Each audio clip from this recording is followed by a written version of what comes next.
Once upon a time, in the town of Atocha, there was a community of farmers, artists, and craftsmen who lived peaceful and happy lives.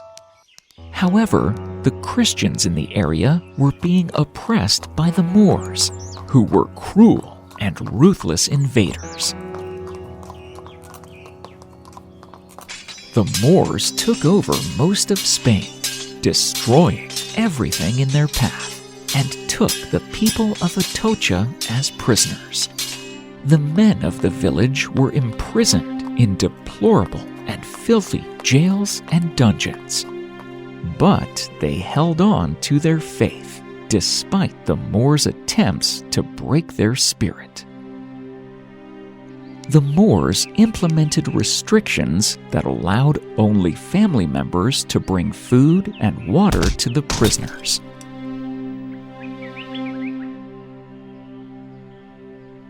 Later, they added another restriction that only children under the age of 12 who were close family members were allowed to bring food and water. The women of Atocha turned to the Blessed Mother under the title of Our Lady of Atocha. This decree affected even more prisoners who had no children meeting these requirements. A statue dedicated to Mary under this title was located in their chapel. In this statue, Mary is holding her infant son. These women pleaded with Our Lady to beg the mercy of her son for their imprisoned relatives.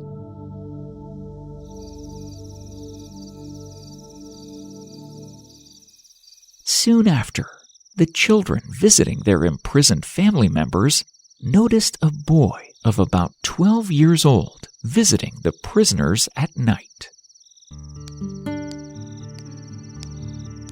The boy, dressed as a pilgrim, carried food and water to the prisoners without detection from the sleeping Moor guards.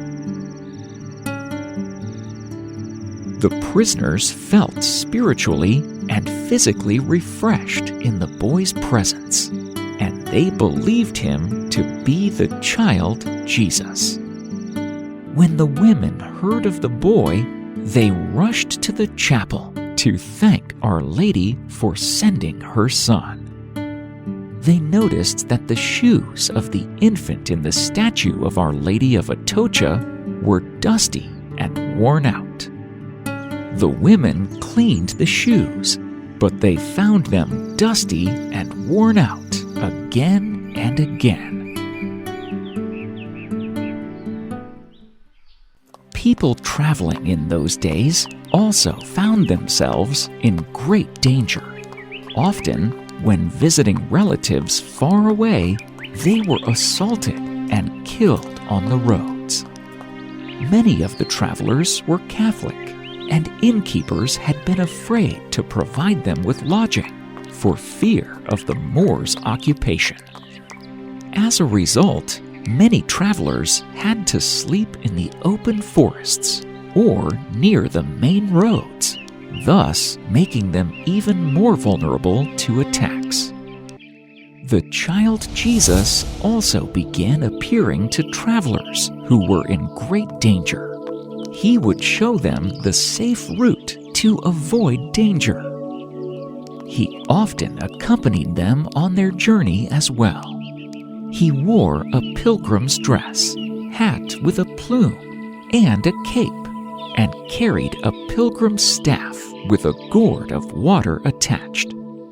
Because of these miraculous events, the child received the name of the Holy Infant of Our Lady of Atocha.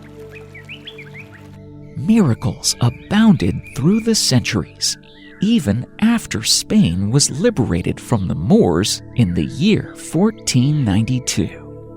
Devotion to the child originally focused on receiving aid for travelers or for people in prison. But after witnessing many miracles for other intentions, the devotion spread throughout Spain, and devotees were turning to him in all of their urgent needs.